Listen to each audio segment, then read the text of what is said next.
De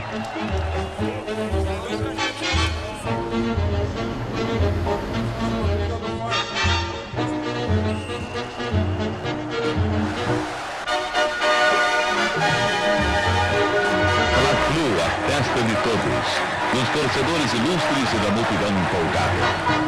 Nessa semana a Folha fez um debate sobre o programa Escola Sem Partido, que foi bastante polêmico, terminou com xingamento, com briga, com discussão, foi interrompido várias vezes.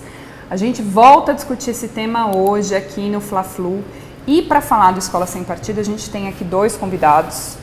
Thiago Cortez é sociólogo e membro do Movimento Escola Sem Partido. Bom dia, obrigada pela presença. Obrigado. E Marco Antônio Teixeira, que estava no debate aqui na Folha essa semana, volta agora para o Fla-Flu, é vice-coordenador do curso de Administração Pública da FGV de São Paulo.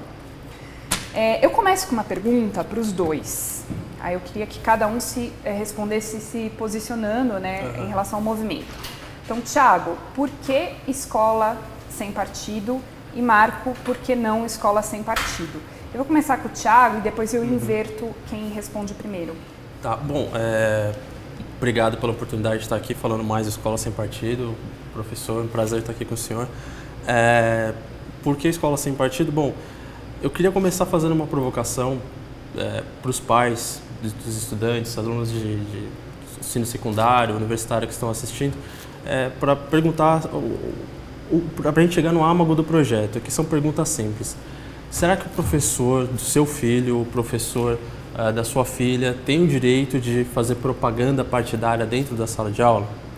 Será que o professor do seu filho, o professor da sua filha, tem o direito de constranger, perseguir ou prejudicar o seu filho em sala de aula por conta da crença política, ideológica ou religiosa do seu filho na sala de aula? O professor tem o direito de fazer catecismo ideológico dentro da sala de aula?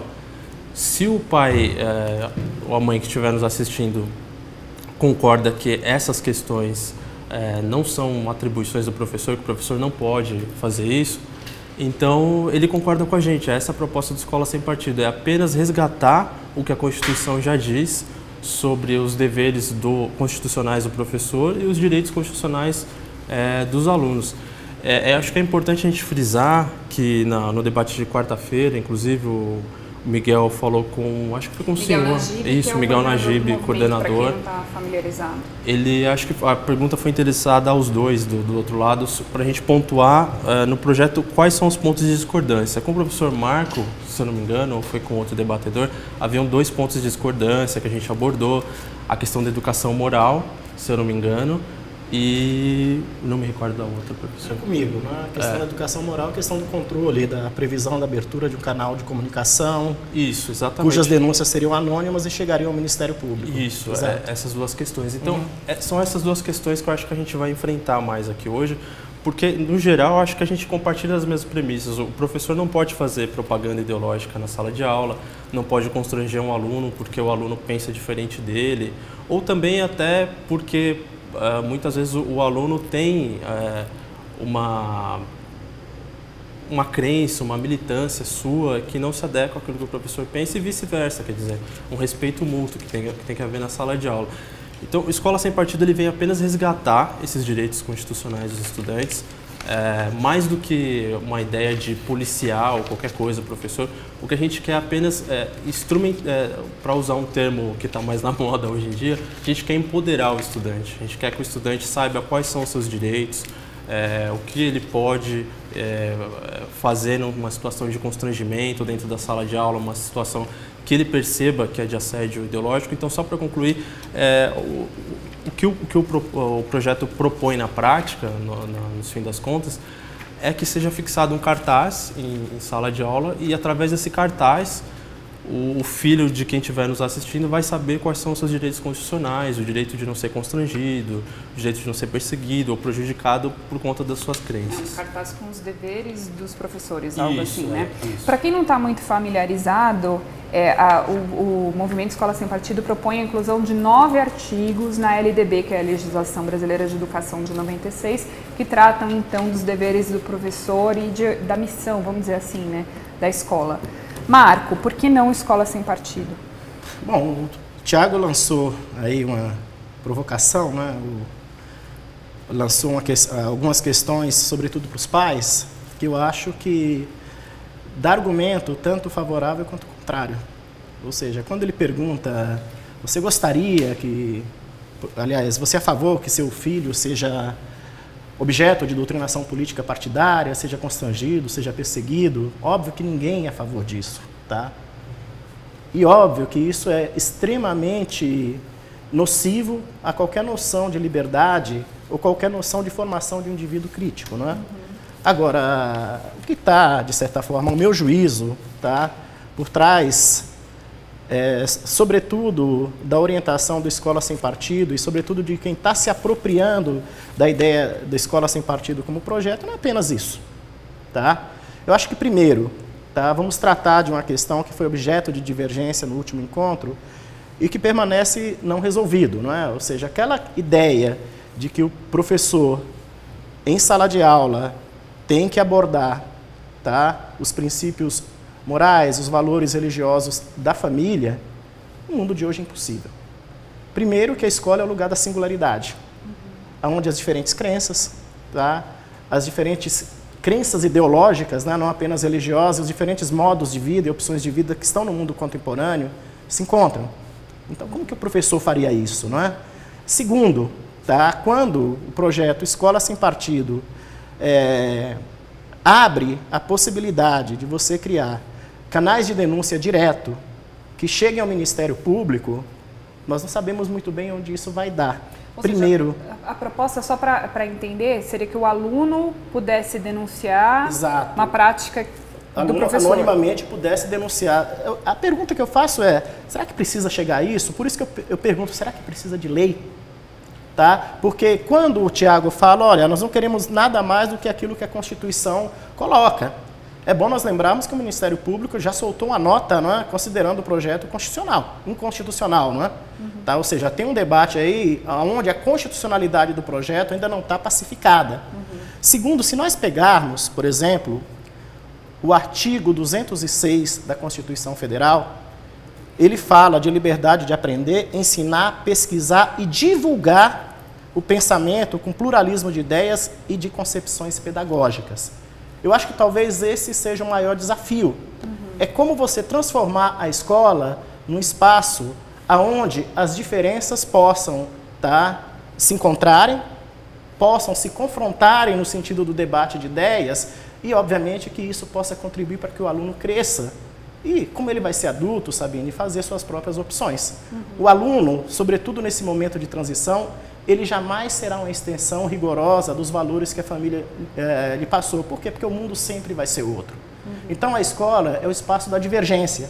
E sendo o espaço da divergência justamente porque junta indivíduos singulares, a liberdade, inclusive, do professor ensinar, sem que ele chegue no processo de doutrinação, que ele queira capturar o aluno para defender suas ideias, tem que ser preservada. Então, o que eu vejo, só para encerrar, para a gente ter um equilíbrio de tempo, não é? É que, da forma em que está sendo conduzido, a Escola Sem Partido cria um constrangimento aonde você vai engessar o processo de liberdade de debate desencadeado pelo professor e impossibilitar que o aluno vá além do ponto de vista de debate e de conhecimento de ideias divergentes. Eu, sinceramente, prefiro que o aluno saiba quem eu sou e saiba quem eu penso, do que simplesmente anular essa possibilidade de passar isso. É óbvio que a sala de aula não é o espaço para você fazer isso, mas é óbvio que na sala de aula é o espaço para você mostrar as diferentes ideias e para tentar construir saídas, não é? Finalizando, o que eu temo, tá? Com muita sinceridade, eu vou colocar isso aqui. Eu temo que este projeto simplesmente alimente aquilo que nós não estamos conseguindo fazer mais no Brasil hoje, que é moderar divergências. Eu temo que esse alimento acentue, que esse projeto acentue os conflitos políticos entre sim e não, entre A e B, e dificulte o processo de construção. Debate é para construir, é o que nós estamos fazendo aqui. E dentro da escola teria que ser isso também. Essa é justamente a ideia do Fla-Flu, né? Fomentar o debate, e é o que a gente não conseguiu fazer no debate aqui na redação da Folha nessa quarta-feira. Tiago, eu queria que você comentasse, principalmente os últimos pontos que o professor Marco trouxe, essa questão de ser inconstitucional, a questão do artigo 206, como que o movimento responde a isso? Eu queria só a última fala do professor sobre os conflitos políticos. A gente realmente está numa época de polarizações políticas e ideológicas no Brasil, é óbvio, até o programa reflete bastante isso, o nome do programa. Mas eu acredito que talvez eu seja um pouco otimista demais nesse caso. Na verdade, eu sou um pessimista, mas nesse caso talvez eu seja otimista demais. De entender que, como Karl Popper conceitua a democracia é uma arena de conflitos mesmo. A democracia é um lugar onde a gente deve ir para a divergência, para o confronto, desde que seja um confronto de ideias e não de pessoas. A democracia tem que ser a arena desse conflito. Na perspectiva da construção. Né? Exatamente, na perspectiva da construção. Nem sempre é possível chegar no consenso, mas é possível chegar aproximadamente a alguma coisa. E eu concordo com o Karl Popper, quer dizer, a democracia é uma arena de conflitos de forma pacífica e organizada, mas nunca deixa de ser uma arena de conflitos. E tem grupos divergentes, com agendas divergentes, e nós estamos disputando espaço na opinião pública, nas instituições, etc. Então, o Escola Sem Partido não poderia alterar uma coisa que é a própria natureza da democracia, o conflito político. Agora, sobre a questão do artigo 206, eu estou com a Constituição aqui, inclusive. A gente sempre fala do artigo 206 porque ele está na base do nosso projeto também. É a parte, vamos dizer assim, da Constituição que trata da educação. Da educação, né? Exatamente. Está aqui na seção de Educação, Cultura e do Desporto. E ele fala que o ensino será ministrado com base nos seguintes princípios. Eu só vou ler o primeiro aqui para a gente poupar tempo. Igualdade de condições para o acesso e permanência na escola, liberdade de aprender, ensinar, pesquisar e divulgar, o pluralismo de ideias e por aí vai. Bom, esses princípios aqui, liberdade de aprender, de ensinar, pesquisar, o pluralismo de ideias, depois ele vai falar mais para frente sobre a neutralidade, tudo isso está aqui no nosso projeto de lei, neutralidade, política ideológica e religiosa do Estado, pluralismo de ideias no ambiente acadêmico, liberdade de aprender e de ensinar, liberdade de consciência e de crença.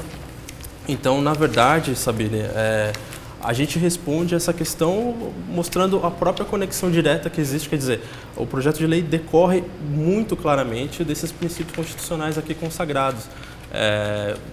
Não dá para dizer que a gente está colocando aqui, está acrescentando uma vírgula aquilo que a Constituição já diz. A gente está pegando o que a Constituição diz e dizendo, bom, a Constituição disse isso, agora os estudantes devem saber disso, devem ter acesso a esses direitos constitucionais. Sobre... A minha pergunta é, mas existe a necessidade de uma lei para reforçar algo que está na Constituição? Então, eu diria que não é exatamente reforçar, porque o que a gente está fazendo com Escola Sem Partido, e na verdade isso já é uma batalha que a gente venceu, de colocar esse tema como na pauta nacional. Aliás, ele virou um tema nacional porque ele é um problema nacional de fato, não é por acaso. E a nossa ideia é justamente conscientizar os estudantes dos direitos que eles já têm e de chamar a atenção da sociedade para aquilo que é uma realidade dentro da sala de aula de escolas e universidades. Se essas leis já existiam, o que a gente quer, acima de tudo, é que os estudantes tenham conhecimento dessas leis, do que diz a Constituição a respeito, da matéria constitucional, e que, de fato, isso que seja efetivado na nossa realidade. A outra pergunta você falou sobre... Não, eu perguntei se tinha necessidade dessa lei para reforçar o que está na Constituição. Agora, eu quero trazer uma outra questão aqui, que a gente sabe que existia esse movimento, ele não surge do dia para a noite, né? Existe uma demanda e existe uma reclamação recorrente de professores defendendo posições e tal. A gente sabe que isso aconteceu, tiveram até alguns casos extremos. Marco, como que a gente trata dessa questão, né? Ou seja, de professores que foram ao extremo, tratando de ideologias, como que poderia ser tratado esse tema sem uma lei, por exemplo? Olha, Sabine, a própria Constituição já estabelece limites a essa questão. Eu acho que a própria escola teria que ter instrumentos para resolver. Tá? E segundo, não há um diagnóstico, não há uma pesquisa que diga que este é um problema generalizado. Existe uma percepção. Existe uma percepção. Tá? E percepção que tem aí, obviamente, fatos que são reais e que estão dispersos por diferentes lugares. Tiveram alguns vídeos na internet. Exato, tiveram alguns vídeos na internet. Ou seja, se você pula a escola e vai direto para um canal de denúncia e vai para o Ministério Público, olha, a proximidade entre isso e algo parecido com marcatismo é muito grande. Esse é o meu maior temor. Agora, eu queria chamar a atenção, Sabine, não fugindo dessa questão, quero voltar nela, de por que, por exemplo, lá no parágrafo único, logo no começo, Tiago, do projeto de lei, na justificativa, há tanto receio de tratar, por exemplo, o tema de gênero. Tá? Parágrafo 1. Isso, parágrafo único, não é? Ou seja, o poder público não se miscuirá na opção sexual dos alunos, nem permitirá qualquer prática capaz de comprometer, precipitar ou direcionar o natural amadurecimento e desenvolvimento de sua personalidade em harmonia com a respectiva identidade biológica do sexo, sendo vedada especialmente a aplicação dos postulados da teoria ou ideologia de gênero. Ou seja, se o movimento é escola sem partido, que é algo mais partidarizado do que isso, tá? Ou seja, nós temos que reconhecer o seguinte, a sociedade hoje, ela é diferente dessa, que aqui está colocada.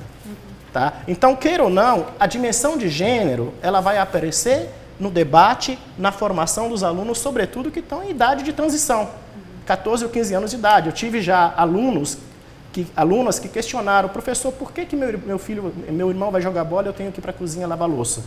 Esse debate não pode ser feito? Tá? Então, acho que tem algumas questões que eu acho que, de certa forma, refletem, e aí eu queria te ouvir também, não o objetivo central de preservar liberdades, mas talvez de preservar uma dada sociedade com uma concepção, de certa forma, pré-determinada. Do meu ponto de vista, se quer combater algo que se chama de partido, não é? Nós estamos entendendo aqui partido como uma ideia pré-concebida, na realidade está oferecendo uma idealização onde já se parte de um pressuposto de que o modelo de sociedade tem que ser esse. Qual é o meu receio aqui? É uma desconexão entre a escola e a realidade social. Tá? Eu temo muito porque uma outra questão, por exemplo, hoje que está em pauta, queira ou não, são os programas de educação sexual, de prevenção de DST, de prevenção de AIDS, e a escola tem um papel central nisso. Acho que a gente pode entrar nessa questão da educação sexual, mas primeiro eu queria que o Thiago respondesse essa questão do que o professor Marco falou, se a lei dessa proposta de lei não parte de uma ideia pré-determinada de papel de homem e papel de mulher, né? Enfim. Bom, primeiro assim, eu queria pontuar, tem duas respostas possíveis, professor. A primeira que vem desse arcabouço constitucional que o Miguel sempre traz, acho que ele trouxe no último debate também, no que tange aquilo que a gente chama de educação moral, de fato, a primazia dos pais. Quer dizer, o que você pode colocar na escola, o que você pode colocar numa sala de aula para ser ensinado para uma criança, tem que estar de acordo com a educação moral que os pais estão desejando que eles tenham. Agora, isso não é uma coisa que a gente inventou, que a Escola Sem Partido está dizendo. Isso é a Convenção Americana de Direitos Humanos diz, no seu artigo 12. Então, quer dizer, a partir daí a gente pode responder o seguinte: esse é uma matéria constitucional, o Brasil ratificou a Convenção Americana de Direitos Humanos e os pais têm esse direito a que seus filhos tenham uma educação que seja adequada aos valores morais, aos seus valores morais. Agora, professor, em relação especificamente à ideologia de gênero, eu devo dizer que, bom, eu tenho muitos amigos das ciências exatas, tenho muitos amigos das ciências biológicas, e não é matéria de consenso a ideologia de gênero. Eu tinha conversado com o Najib essa semana sobre isso. Quer dizer, eu não acho que tenha problemas da gente abordar cientificamente a temática de gênero numa escola, numa sala de aula. O problema é que quando a gente vai falar de gênero, a gente está falando de um pacote já de ideias prontas, de respostas prontas para dar para os alunos. A ideologia de gênero, ela tem uma história, ela tem uma cronologia, ela remonta a um cadeirão. Mas não é interessante debater isso na escola, então? Sim, é interessante debater, desde que se coloque o contraponto. Por exemplo, você vai colocar na sala de aula esse debate, você pode colocar desde que você cite os críticos da ideologia de gênero, como a feminista Camille Paglia. Mas mas essa lei impede que se fale e não propõe que se aborde, todos os pontos de vista. Não. O que a lei impede é que, por exemplo, a ideologia de gênero seja ministrada na sala de aula, tal como eu estou dizendo aqui, um pacote de ideias prontas que vai dizer para o aluno, olha, para a criança, para o adolescente, olha, o sexo biológico não determina a sua identidade sexual, você pode ser o que você quiser, e sem oferecer o contraponto, ou sem abordar isso do ponto de vista da crítica que se faz à ideologia de gênero. A ideologia de gênero ela vem de um caldo ideológico que remonta aos anos 60, quer dizer, ela é mais um lobby ideológico do que uma questão científica. Se você lê clássicos da ciência moderna como Tábula Rasa, do Steven Pinker... Mas isso é uma opinião, né? Isso é ideologia. Não, ideologia tem também. Outro grupo que diz outra coisa. Não, mas eu estou querendo dizer exatamente isso, porque, professor, quando a gente fala da temática de gênero, o que se propõe, o que os especialistas propõem, é que vá para a sala de aula justamente um lado da moeda. É isso que eu estou querendo dizer. É que vá para a sala de aula essa abordagem do gênero enquanto construção social. Quando é uma questão controversa, professor, que o gênero é apenas uma construção social. Então, mas só para eu retomar aqui, professor... Eu não queria perder este ponto que você colocou. Tá. É super rápido. O professor Marco responde, daí o Thiago volta. Não queria perder este ponto. Óbvio, você cita aí um conjunto de autores, um conjunto de pessoas que, de certa forma, têm um certo posicionamento. Isso mostra o que? A diversidade em torno dessa questão. Agora, o termo ideologia, por si só, da forma que está colocado, já vem carregado de uma anulação do debate que é tamanha. Agora, tem um outro dado que é o dado mais real. A sociedade, ela tem hoje, na sua base de vida social, passado por um papel de transformação de papéis que é inevitável enxergar isso. Então, como que a escola não vai refletir isso? Agora, ao mesmo modo também, esse professor tem que ser um super-herói, porque ele tem que trazer o debate para a sala de aula, ele tem que ler Camille Paglia, ele tem que ler Simone de Beauvoir, ele tem que ler não sei quem para poder oferecer para o aluno um pacote. Se ele não oferecer esse pacote, ele vai parar lá no Ministério Público. Não, professor, então, mas... só um pouquinho. Então, na origem, este é o meu medo. É o medo do constrangimento e é o medo de ser raso no debate, na perspectiva que você tem que oferecer tanta coisa que você não aprofunda. E por fim, já te devolvo, Thiago. E por fim, Thiago, eu sei que eu entrei no meio da tua fala. E por fim, Thiago, hoje, pelo menos o que eu vivo em sala de aula é o seguinte: o aluno traz para a sala de aula muito mais questões que o professor prepara para a sala de aula, então. Então, ele é o grande condutor do debate. Essa relação é completamente diferente do passado. Antes, o professor trazia o conhecimento. Hoje, o aluno, quando o professor chega para dar aula, traz as dúvidas e quer que o professor trate aquele ponto de diferentes maneiras. Tá? Eu entendo o que você está dizendo. Agora, eu estou olhando a realidade e falo, gente, onde nós vamos chegar com isso? Tchau. Bom, só para completar, essa questão... O professor tem que ler, o professor tem que ir atrás. Bom, na verdade, o princípio que a gente está falando aqui, que eu acho que ambos os lados concordam, que tem que haver um pluralismo de ideias, um pluralismo de autores e de diferentes tradições contempladas no debate, não é necessariamente uma obrigação, uma coisa que a gente impõe para o professor de uma forma tão dramática, é apenas ele oferecer o outro lado da moeda. E quando a gente fala dessa temática toda, o senhor falou, para costurar tudo que o senhor colocou aqui, sobre educação sexual, por exemplo, nas escolas e tal, não sei o quê. Essa também é uma questão que a gente levanta, quer dizer, até que ponto o que a gente chama de educação sexual é realmente uma disciplina que a gente pode dizer que está livre de pressupostos ideológicos, ou ela é em si uma agenda ideológica, ou ela é em si um lobby ideológico, só para contextualizar para as pessoas que estão ouvindo. O pai e a mãe que está escutando, pai de estudante, universitário, secundaristas, a educação sexual, a gente pensa na educação sexual como algo do tipo, uma disciplina que vai trabalhar, contribuir com a prevenção, por exemplo, de DST, de gravidez precoce, que é uma epidemia no Brasil, de gravidez precoce, uma epidemia de DST, um problema enorme na juventude, e parece que nesse contexto a educação sexual é uma boa ideia, mas se a gente parar para pensar na origem disso tudo, esse contexto que foi engendrado no campo da revolução sexual nos anos 60 por figuras como Herbert Marcuse, William Reich, Paul Goodman. Bom, aí está a origem desses problemas. Quer dizer, a partir do momento que você pega o sexo como uma atividade biológica e você separa dela a sua dimensão social, a sua dimensão, sua natureza unitiva, digamos assim, você trata ela apenas como uma atividade biológica, você acaba banalizando o sexo. E banalizando o sexo, você banaliza os afetos, banaliza os sentimentos, banaliza as pessoas. Mas isso também não é uma opinião? Não, mas eu quero dizer assim, do problema, a origem do problema que vem daí, claro que é a minha opinião, a origem do problema que vem daí. E daí você traz a educação sexual para as escolas para tentar corrigir um problema. Quer dizer, os intelectuais, os especialistas criaram o problema e agora eles estão oferecendo uma alternativa, que na minha opinião é tão ruim quanto o problema que eles criaram.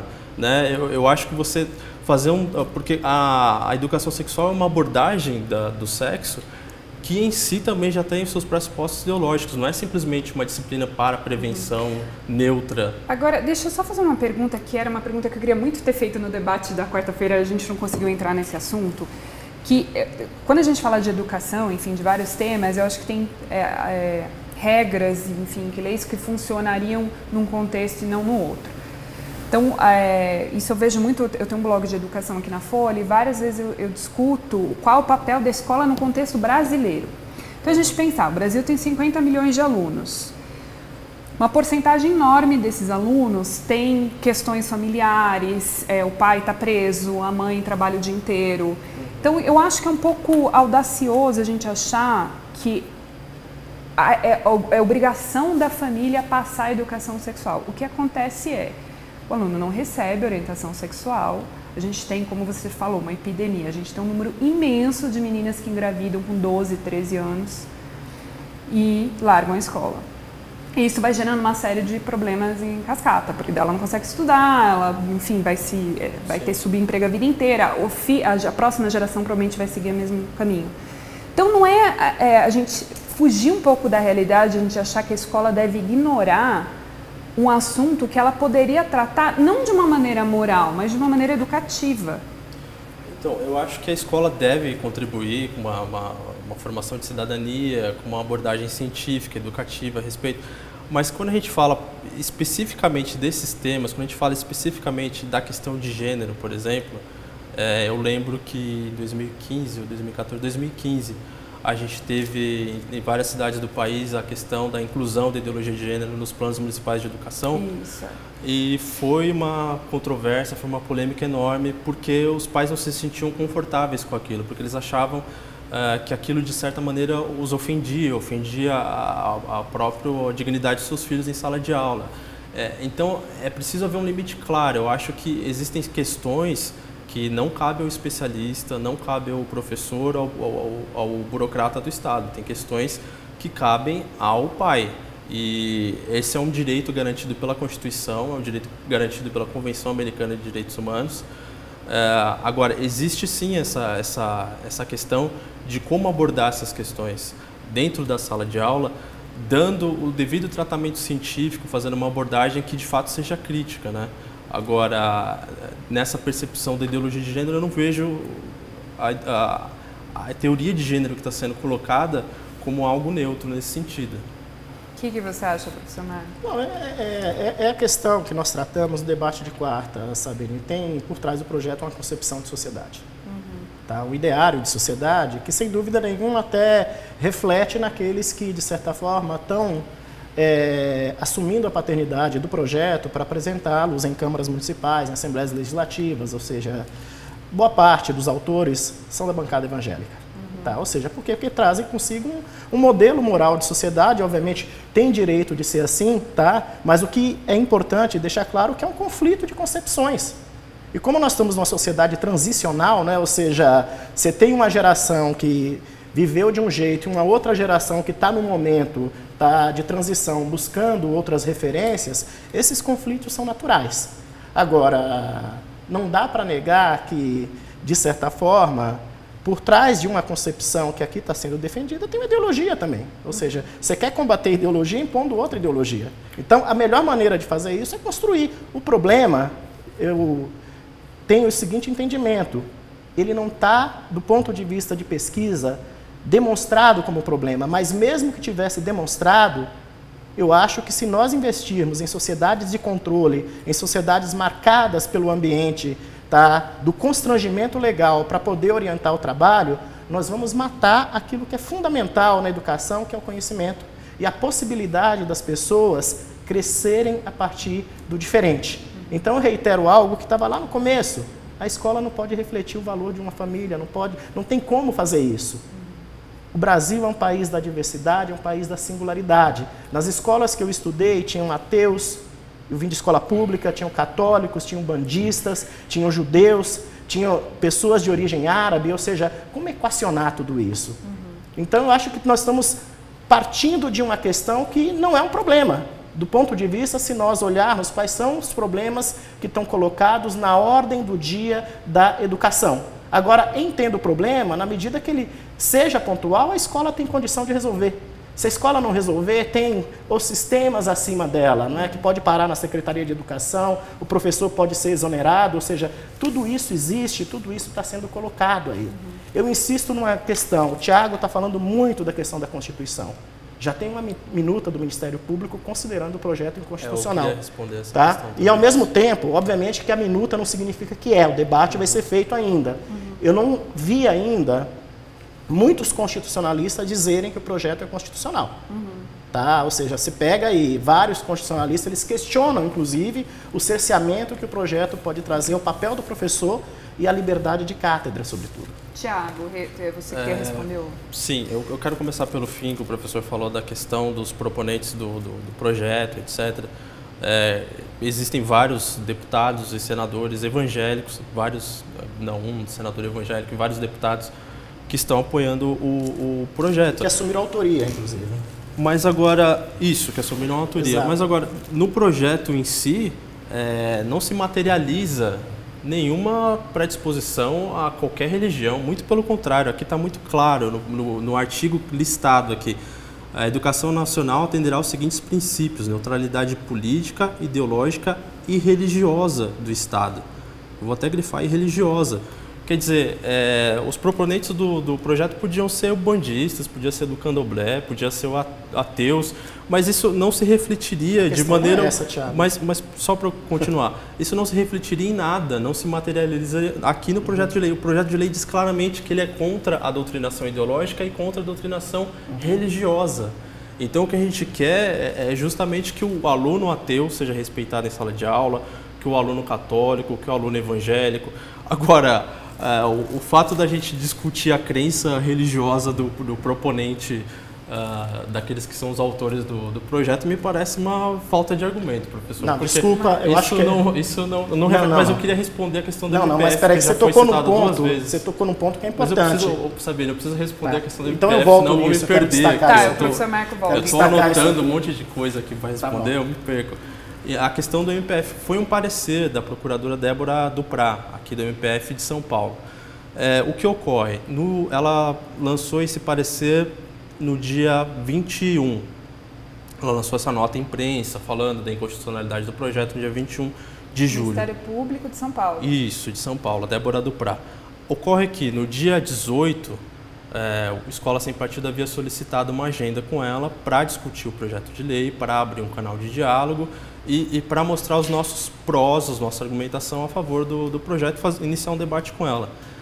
No dia 20, ela respondeu essa solicitação, afirmando que não poderia nos atender e também não deu uma previsão de data de quando poderia nos atender. Então foi com muita surpresa, com muito estupor, que a gente recebeu a nota dela à imprensa no dia 21, já com uma resposta pronta sobre Escola Sem Partido, sem sequer ter nos ouvido. Então, assim, ela como uma agente do Estado, principalmente no Ministério Público, ela deveria ter aberto um canal de diálogo, ela tem que ouvir a sociedade civil, a gente tem que ter esse diálogo com ela. Então eu lamento muito a atitude da procuradora, que não nos ouviu e já lançou um ataque mesmo à Escola Sem Partido, sem que sequer tivesse iniciado um canal de diálogo.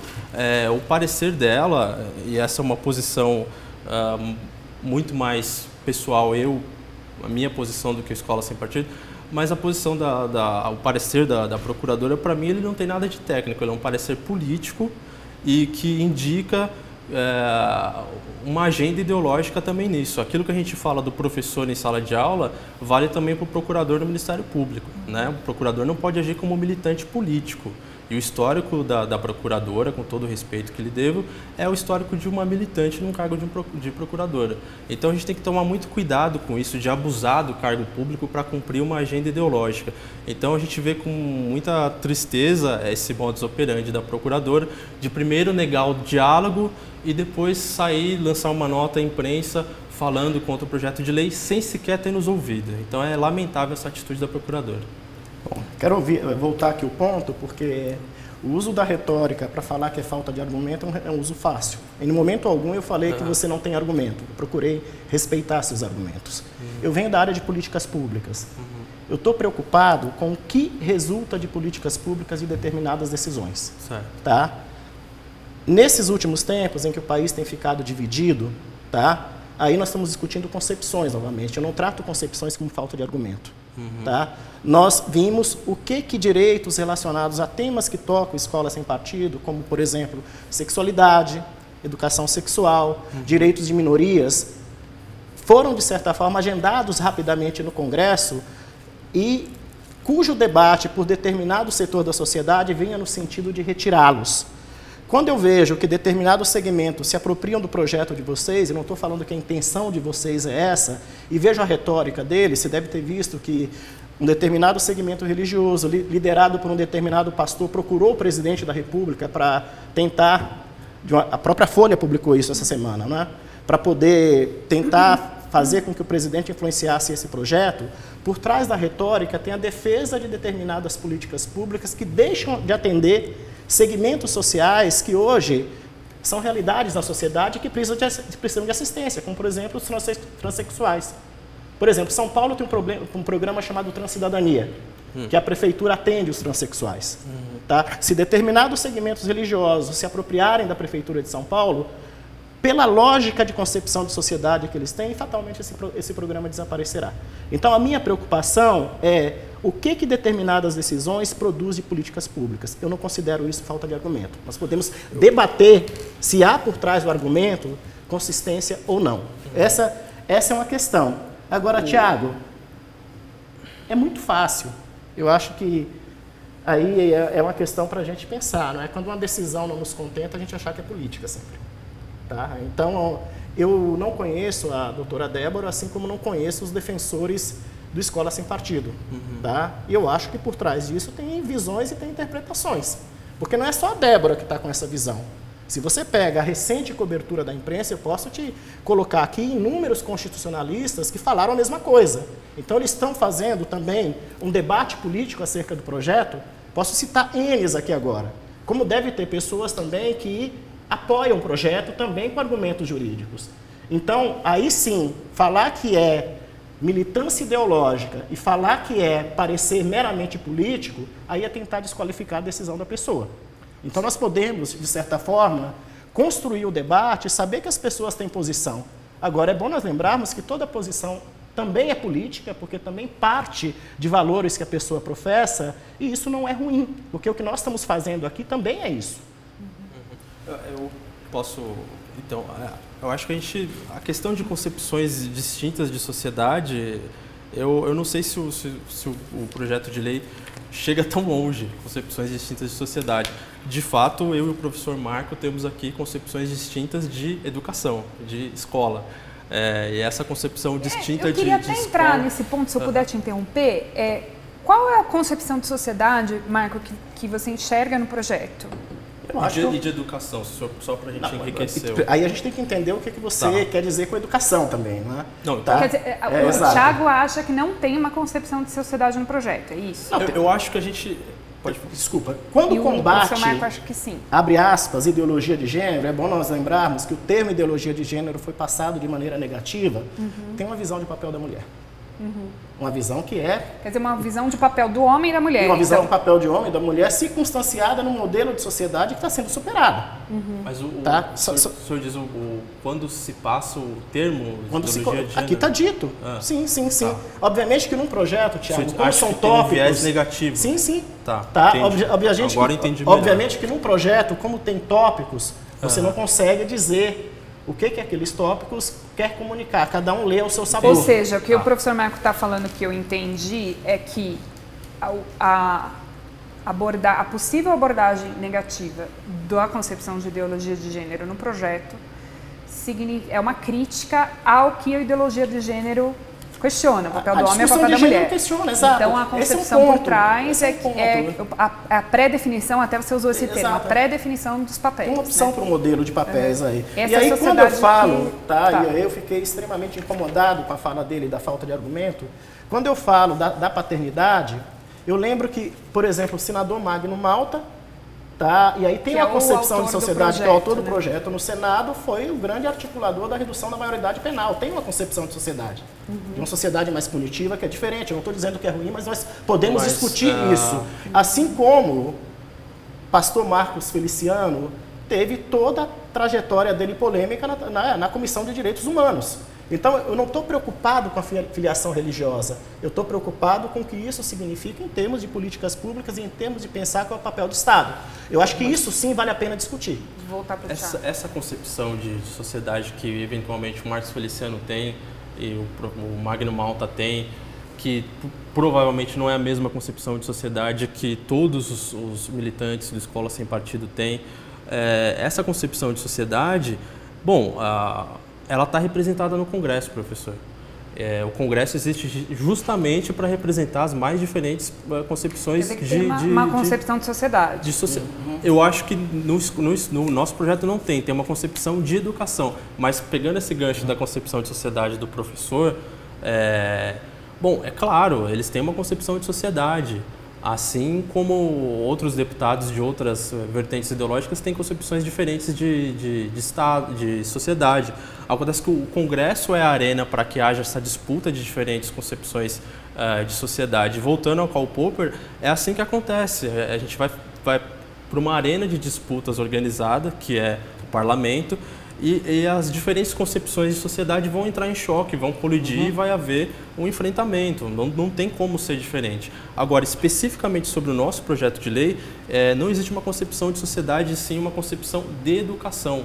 E aí eu acho que é uma divergência, uma concepção de educação que é baseada inteiramente não no que existe na nossa cabeça, mas no que diz a Constituição, que está aqui nesses princípios: a neutralidade política, ideológica e religiosa do Estado, o pluralismo de ideias, a liberdade de aprender e de ensinar, a liberdade de consciência e de crença do aluno. Essa é a concepção de educação do Escola Sem Partido, é a concepção que está consagrada na Constituição e que reflete aquilo que diz, por exemplo, a Convenção Americana de Direitos Humanos, em parte do projeto aqui. Então, basicamente, do meu ponto de vista, sim, existem concepções diferentes de educação e a nossa está próxima daquilo que diz a Constituição. Agora, eu queria falar de mais uma questão do parecer do MPF. Obviamente, a gente não está desqualificando todos os juristas que estão falando contra o Escola Sem Partido. Estou falando especificamente de um caso, que é o caso da procuradora aqui do MPF de São Paulo, que foi solicitada uma agenda com ela nos negou essa agenda, não deu previsão de quando poderia nos receber e imediatamente, ato contínuo, soltou uma nota à imprensa condenando o projeto. Então, é no mínimo suspeito, é no mínimo estranho essa atitude da procuradora. Então, especificamente em relação a ela, sem desqualificar os outros juristas, óbvio, esse também é um debate jurídico que se dá na esfera da interpretação da Constituição. Bom, a gente pode entender, Tiago, eu acho que quando você pega a Constituição e fala, olha, a minha concepção de educação é o que reflete a Constituição, eu acho que não há desacordo em relação a isso, não é? O que há de desacordo é em você pegar e fazer determinadas leituras, porque quando os juristas falam, olha, o projeto é inconstitucional, é uma leitura possível a partir da Constituição também sobre qual é o papel da educação. Quando você pergunta para mim qual é a sua concepção de educação, para mim, a educação tem que estar a serviço sempre da emancipação do indivíduo e da melhoria da sociedade. Agora, trabalhando com a ideia de que a sociedade é formada de indivíduos e de famílias diferentes. Eu acho que não dá para perder isso de horizonte. Do ponto de vista da discussão democrática, você pode discutir a partir de Popper, eu posso discutir a partir de Habermas. É uma questão de escolha. Autor, tá? Exato, é uma questão de escolha teórica. Tá? Assim como eu posso dizer para você que o prestígio atual do Congresso Nacional perante a sociedade não é muito bom. Claro. Tá? Então, que lá está representado, está. Agora, qual é a legitimidade das decisões quando ela volta para a sociedade? Esse é um outro debate também. Tá? É bom nós lembrarmos que as grandes mudanças que aconteceram recentemente no Congresso Nacional só aconteceram porque a sociedade foi para a rua. Tá? E é bom nós lembrarmos também que quando a sociedade se dissocia, o Congresso costuma não responder à sociedade. Então, assim, fazer esse debate dizendo, olha, assim como falam de maneira muito simples, olha, o Congresso é a cara da sociedade, eu tendo a não concordar com isso. Eu tendo a achar que é uma desconexão muito grande, e afirmar isso é simplesmente legitimar que o sistema político funciona muito bem do ponto de vista desse reflexo. Não é? Só voltando um pouco no parecer da procuradora, não é? Eu acho que quando você faz a crítica, olha, queríamos ser recebido e não fomos, eu acho que você tem razão. É bom que alguém que é autoridade pública, que vai publicizar a decisão, ouça os diferentes lados. Agora, a minha discordância está em considerar o parecer político ou ideológico, porque se fosse diferente, talvez isso teria uma outra conclusão da sua parte ou da parte do seu grupo. Então, talvez o caminho ideal é vamos debater isso e vamos criticar aonde não foi, porque quando você fala é político, é ideológico, todas as pessoas que concordam com aquele parecer, inclusive grandes constitucionalistas, também entram no pacote. Criticar procedimento, como você fez, é uma coisa. Agora, pegar o resultado e atribuir juízo de valor dessa forma, eu acho que é aí que há uma discordância entre nós. Bom, eu queria retomar, se vocês permitirem, pegar esse gancho do que o professor falou, da educação ao serviço da emancipação do indivíduo, da mudança da sociedade, pelo que eu entendo a partir dessa fala do professor, se o senhor me corrija se eu estiver enganado. Refletindo as singularidades da sociedade. Refletindo a singularidade, mas é basicamente como uma espécie de educação cidadã para preparar o estudante, enfim, para a sociedade em transição, para mudanças e etc. Eu me recordo, acho que foi o senhor que citou no debate de quarta-feira, um artigo do professor Abruzzo, que saiu hoje no Valor Econômico. Saiu hoje, sobre a educação ser voltada para promover mudanças, e que os alunos saibam operar essas mudanças e fazer essas mudanças. A gente estava falando antes aqui do programa começar sobre filhos, etc. Eu tenho falado bastante sobre a possibilidade de ter filhos, especialmente uma filha com a minha noiva, Carol, e eu sempre penso nisso, quer dizer, qual o tipo de relacionamento que eu quero ter com minha filha e onde entra a educação nisso. Então, assim, primeiro eu quero ter o direito, e eu vou lutar por esse direito, de ter uma relação com a minha filha em que eu possa transmitir os valores morais que eu julgo corretos para ela, em que eu posso prepará-la da maneira melhor que eu achar para o mundo, em que eu posso expor a ela certas virtudes que eu acho que vão ajudá-la na sua caminhada. E eu acho que nessa relação entre o pai e a filha, o pai e o filho, é uma relação, professor, que não pode, o senhor me desculpa a franqueza, mas uma relação que não pode ter a interferência externa, o ruído de alguém, de quem quer que seja. E não pode haver o ruído, a interferência de alguém que é um agente do Estado. Mas só para eu concluir aqui, e eu pegando esse gancho, porque me remeteu imediatamente essa frase do senhor sobre a emancipação, sobre a questão de mudar e etc. E eu penso, bom, a minha filha ainda nem nasceu e os especialistas já estão dizendo qual que deve ser a tarefa dela no mundo, que é mudar o mundo. Então, quer dizer, talvez a minha filha não queira mudar o mundo, talvez ela queira caçar Pokémon, talvez ela queira ficar em casa assistindo Netflix.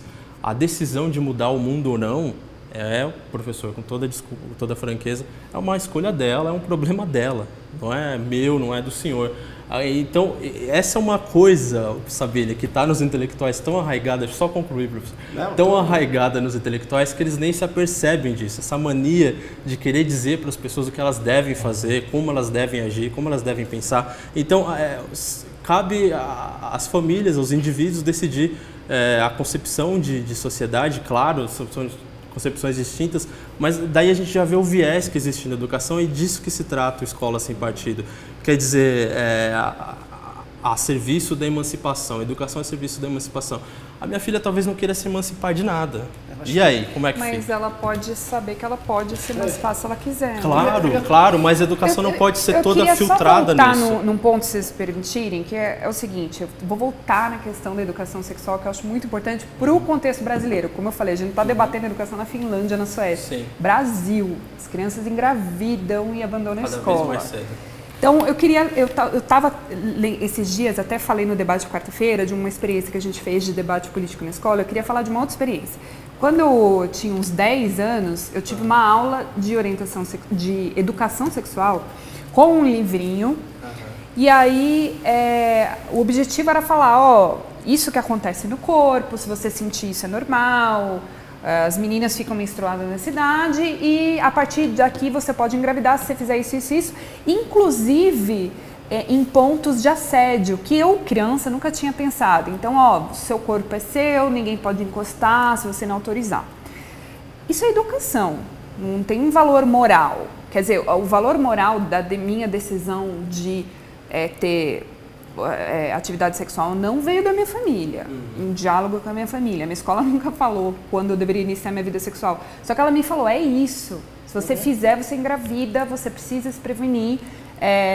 E isso é assédio, isso não é. Novamente, isso o que eu queria entender o que é educação e o que é moral na parte sexual. Quer dizer, o que eu recebi foi uma orientação moral, foi uma educação sexual, o quanto que isso é ruim. Só os pais poderiam me falar sobre sexo, então, por exemplo? Bom, de acordo com o projeto, né, a gente está falando. De acordo com o projeto, tá. O que o projeto de lei diz é muito simples em relação à educação sexual. Na parte que a gente fala aqui, o direito aos pais que seus filhos recebam educação religiosa e moral que seja de acordo com suas próprias convicções.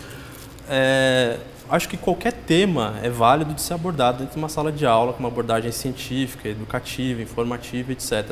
O problema, e aí que o projeto de lei toca realmente na ferida, é quando você vem receber esse conteúdo já com um pressuposto ideológico embutido nele. Voltando à questão, por exemplo, do gênero, que o professor citou no começo. A questão do gênero é uma questão controversa, não está respondida, né? Se você falar com um biólogo, eu tenho amigos biólogos, por exemplo, se falar com um biólogo, nas ciências humanas a gente inventou agora que o gênero sexual é uma construção social. E, aliás, toda a identidade é uma construção social. Se o seu filho quiser acordar amanhã na forma de um girassol, ele pode. E o biólogo vai rir da nossa cara com toda a razão. Quer dizer, a fama das ciências humanas já não é muito boa no Brasil, e a gente ainda fica criando essas coisas. Então, essa questão, o pressuposto ideológico embutido que vem nisso, sabe? Então, por exemplo, eu quero falar também de duas coisas que não houve tempo de falar no debate de quarta, espero que haja tempo de falar aqui, que são duas questões essenciais. Primeiro, os livros didáticos, a produção e os critérios de aceitação dos livros didáticos pelo MEC, a formação dos professores também, que é uma questão estrutural que vai refletir em todo o resto. E começando pelo livro didático, só para iniciar essa abordagem aqui, quer dizer, a gente teve nos últimos anos no Brasil, o professor fala sempre dessas questões de casos isolados e tal, não sei o quê, mas são centenas e centenas de depoimentos que estão na página do Escola Sem Partido, programa escolasempartido.org, as pessoas podem ir lá e verificar centenas de denúncias de livros didáticos que eles abordam essa questão, professor, da sexualidade de uma forma extremamente vulgar e ofensiva, né? A gente viu um livro didático, se eu não me engano, de Minas Gerais, que é claro que isso passa por uma série de fóruns regionais, estaduais, não vem diretamente assim, mas as diretrizes do MEC permitem que seja assim.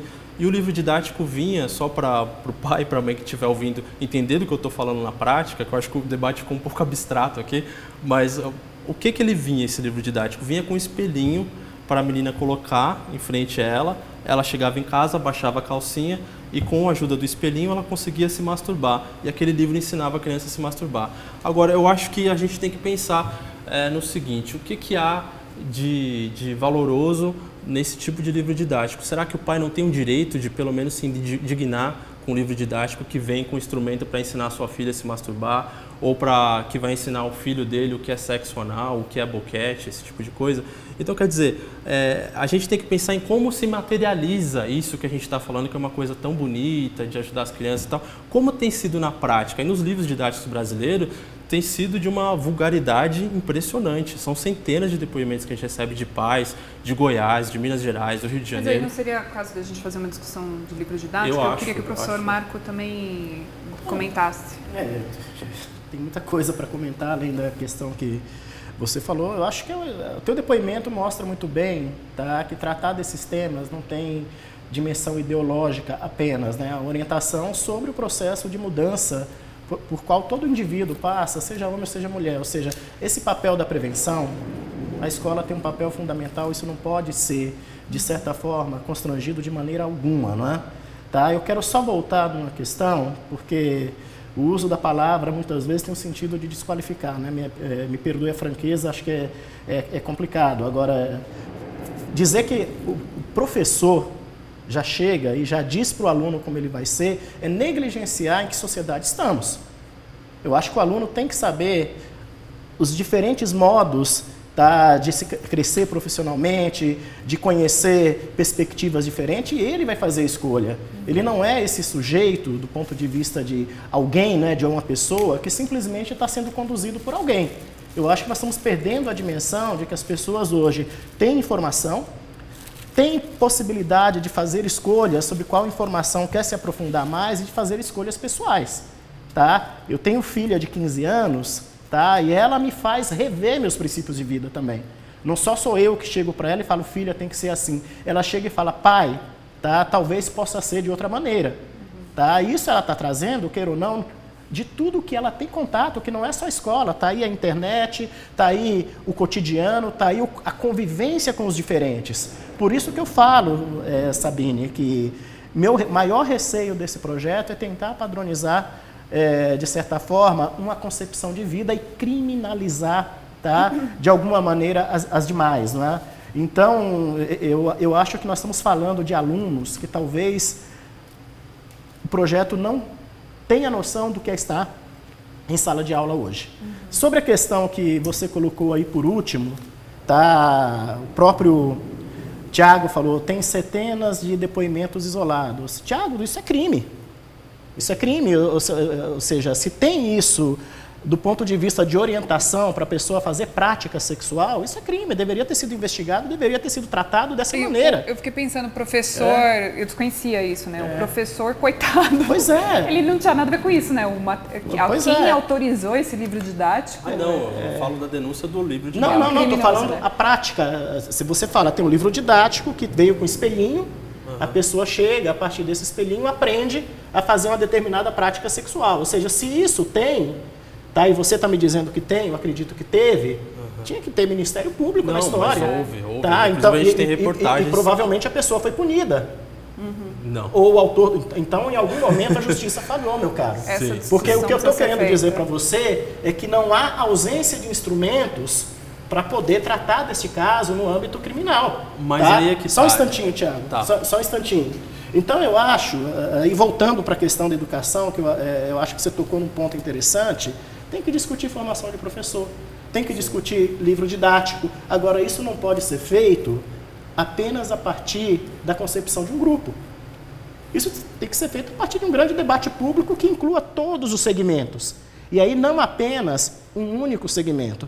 Talvez quando você fala Popper e eu trago Habermas aqui, tem uma concepção diferente do que é prática democrática.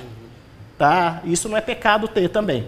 Tá? Por isso que eu falo, eu me preocupo com decisões de políticas públicas, porque decisões têm que refletir o interesse geral. E não o interesse de um grupo que quer ver a sua concepção de sociedade sendo colocada para o conjunto. Tá? Agora, eu reitero, eu acho que nós temos instrumentos e temos que usar mais esse instrumento. Eu temo uma sociedade que opte por legislar muito e estabelecer muito mecanismos de punição. Olha, que maravilha, eu também temo por essa sociedade, professor. E infelizmente essa é a sociedade brasileira. A gente vai legislar até sobre o sachê de açúcar que é distribuído nas mesas dos restaurantes. Existe legislação sobre TV a cabo, legislação sobre tudo. É um e aqui está absurdo, pedindo mais Estado interventor. Agora, quando a gente vem trazer, é engraçado, quando a gente vem trazer a perspectiva da necessidade nada mais de conscientizar os alunos sobre uma realidade, os professores, os pais, sobre uma realidade em que o aluno que se sinta constrangido, assediado, perseguido em sala de aula pode, enfim, tomar as devidas providências, acionar as instâncias cabíveis, aí, de repente, todo mundo vira libertário, mas eu acho um pouco falso isso, porque, por exemplo, se a gente vai falar... Deixa eu fazer uma pergunta sem interromper, está no teu ponto. Você acha que não tem a escola no meio antes da denúncia sair da escola? Não entendi. A escola não teria que apreciar o problema antes do aluno levar essa denúncia para fora da escola? Então, professor, mas aí é uma questão que cabe ao aluno e ao pai do aluno. A partir do momento que você é vítima daquele ato, você recorre para quem você quiser. Desde que sejam as instâncias cabíveis, você recorre para quem você quiser. Agora, a gente, de fato, o Estado interventor, eu concordo 100% com o professor, a gente tem um intervencionismo excessivo na sociedade brasileira, se legisla a partir de tudo, sobre tudo, para tudo, mas a gente está falando aqui de uma realidade que são jovens, mais uma vez, a gente recebe muitos depoimentos de todo o país, jovens que são constrangidos em sala de aula, que se sentem, de certa maneira, até perseguidos no que diz respeito às suas disciplinas que eles têm com os professores, e que precisa de dar uma resposta para essas pessoas, né? A gente precisa dar uma resposta para essas pessoas.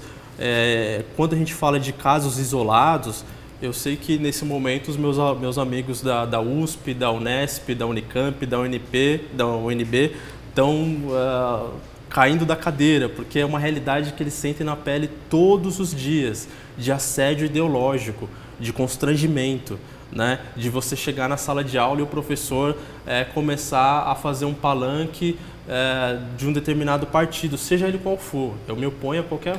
Mas aí a gente está falando de ensino superior. Também de ensino superior, mas é uma realidade também do ensino médio. Agora, só para arrematar, para falar do livro didático, eu acho que tem que haver realmente uma ampla discussão sobre isso, Sabine. Quer dizer, quais são os critérios para a gente ter... O livro didático ele é problemático. A gente tem problemas em todas as esferas, de conteúdo, ideológico, enfim. Realmente é um problema que precisa ser discutido. Né? Só para pontuar essa questão. Uhum. A gente tem uma série de exemplos, eu trouxe aqui algumas imagens, não sei se eu posso mostrar de repente para a câmera. Eu não sei se a gente consegue mostrar para a câmera, mas enfim, se quiser descrever. Eu vou ler aqui. Essa aqui é a nova história crítica famosa do ensino médio, tá?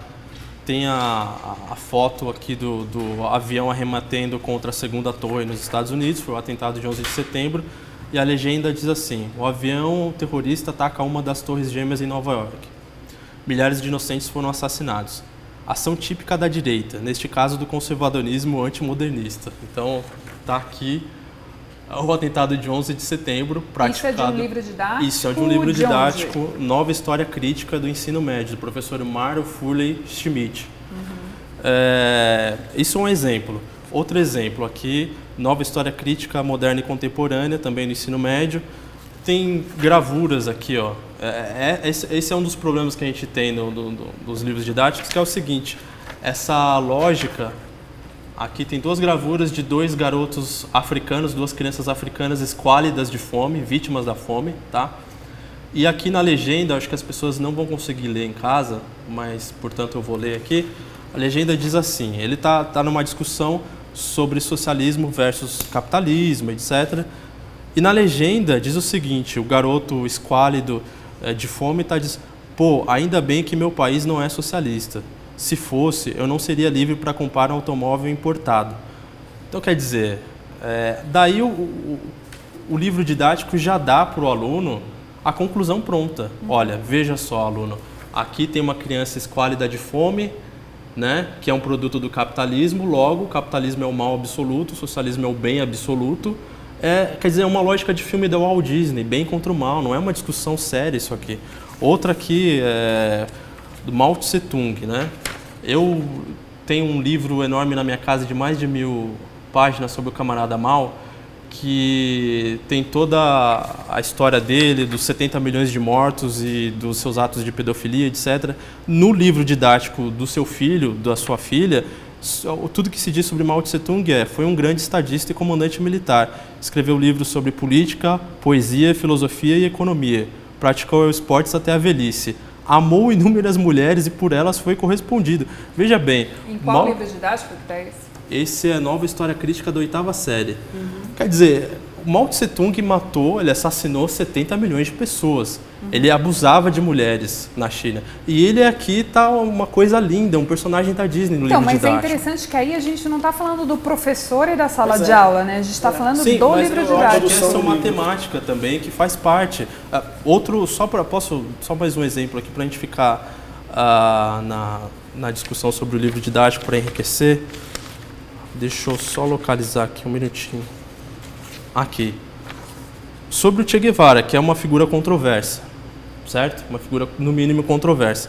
Na coleção do professor Mário Fuller Schmidt, o Che Guevara, ele diz aqui, olha,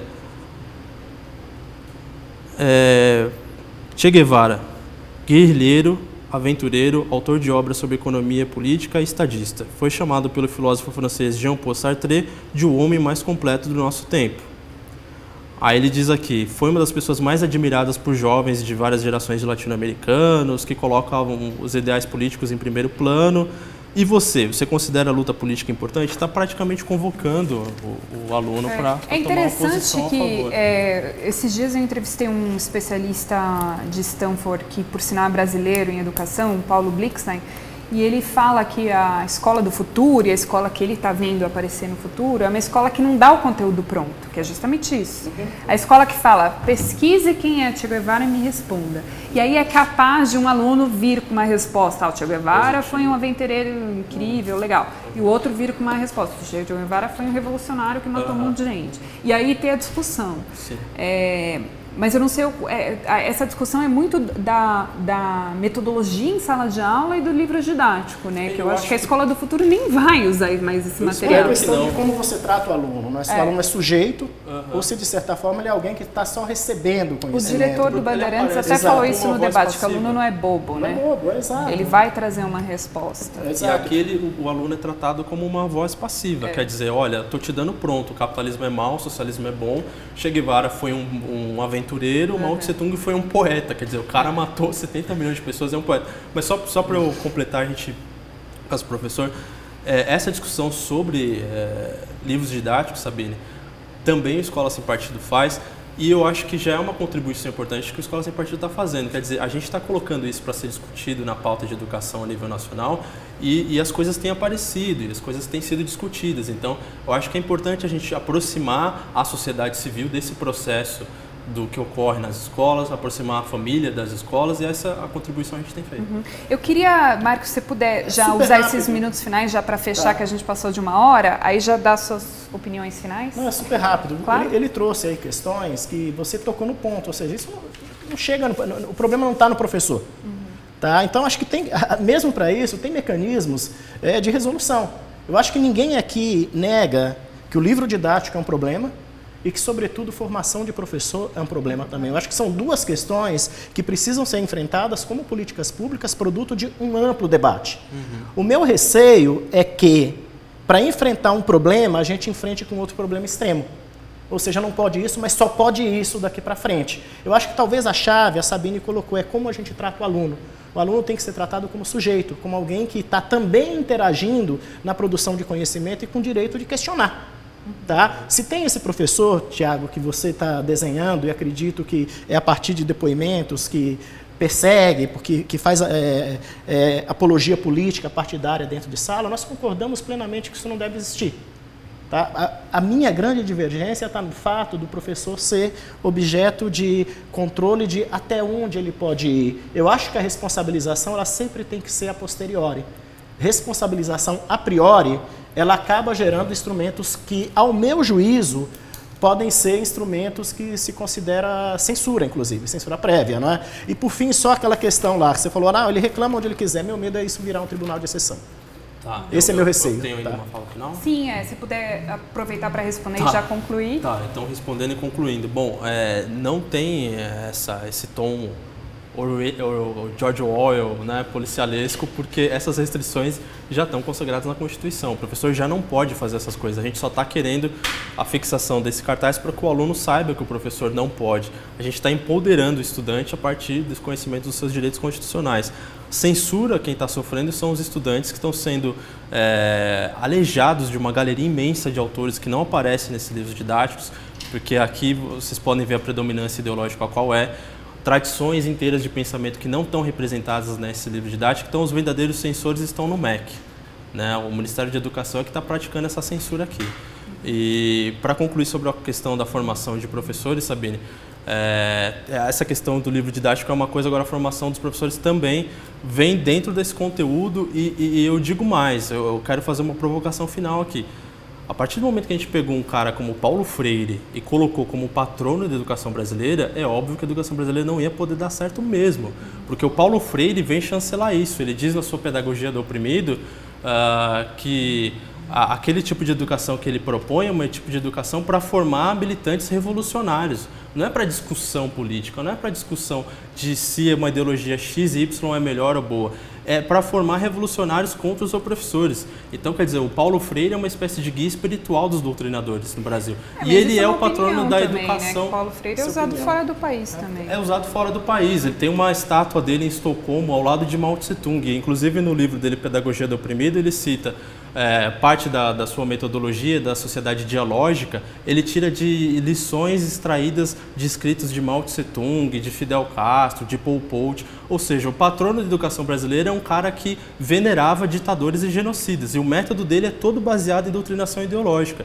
Ele era um charlatão e ele é o guia espiritual dos doutrinadores. Então, a partir do momento que você coloca esse cara como patrono da educação brasileira, pode acreditar que os estudantes não estarão a salvos da doutrinação. Isso precisa ser revisto desde a sua premissa, na formação dos professores mesmo, e com a ideia de que a gente possa dialogar. Se o aluno quiser seguir uma tendência marxista, liberal, libertária, o que quer que seja, ele tem esse direito. Agora, o professor já vai para a sala de aula com a metodologia do Paulo Freire na cabeça da pedagogia do oprimido para formar militante revolucionário de esquerda. Então, quer dizer, qual é a margem de manobra que o estudante tem em sala de aula?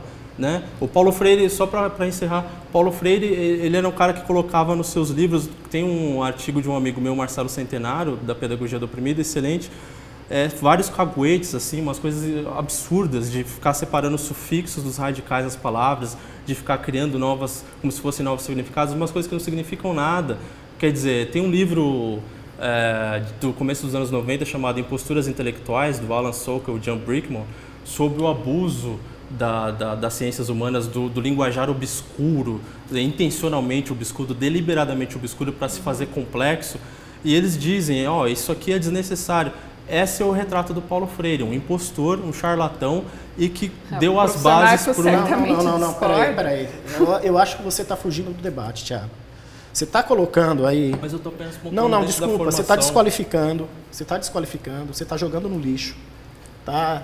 E, obviamente, que nós estamos tratando de uma personalidade que ela pode ser questionada por outro ângulo. Chamar de impostor, vinculá-lo a ditadores... Mas ele diz na obra dele, Pedagogia do Oprimido, Desculpa, você falou, eu escutei. Tá, eu não estou discutindo a obra. Claro, você está falando, está do lado, tem uma estátua do lado de não sei quem, tem outra estátua do lado de não sei quem. Você pode achar, inclusive, pessoas que admiram Paulo Freire em países como Estados Unidos, França, Inglaterra. Ou seja, é a principal referência de educação no país. Então, se quer discutir, vamos discutir os pressupostos que ele debate. Não, desculpa. O que me incomoda é desqualificação.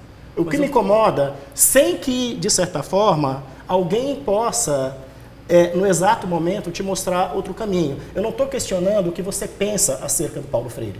Você tem todo o direito de pensar. Agora, usar os adjetivos que você usou aqui, desculpa, eu repudio completamente. Mas é minha opinião. Não. Você pode ter opinião, eu acho que é extremamente louvável. Você fala, eu não concordo com isso, eu não concordo com aquilo. Agora, chamar de charlatão, Chamar de coisas dessa natureza, desculpa. É a minha opinião. Não, mas não, não. Eu não considero isso opinião, desculpa. Isso não é opinião. A gente tem uma visão de vacas sagradas. Não, né? não tem ninguém com coisas vaca que não podem ser discutidas, não, mas tabus.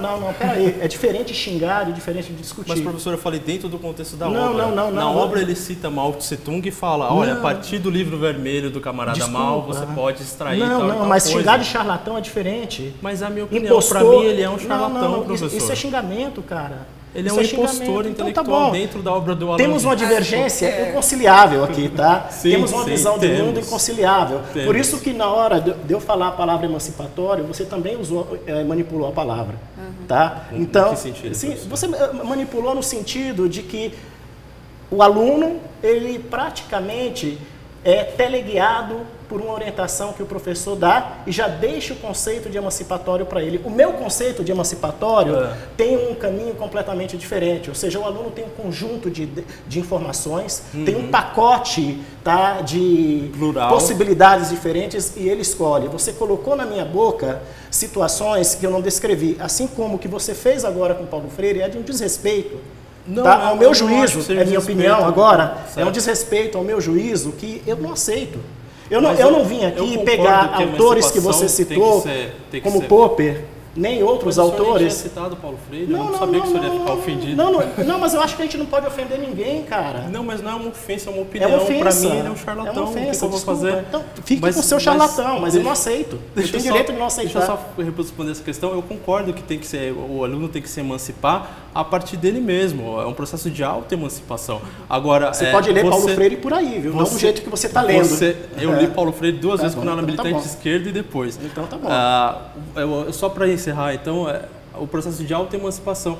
O aluno tem que ser exposto a Karl Marx, mas também tem que ser exposto a Friedrich Hayek, tem que ser exposto a toda a galeria de autores de esquerda, mas também tem que ser exposto a von Mises, tem que ser os dois lados da moeda, e a partir disso ele se emancipa do que ele quiser. E são grandes autores, sim, não são charlatões, e nenhum deles é charlatões, tá? São grandes autores. autores. Esses autores, sim. A gente certamente não vai esgotar o debate aqui.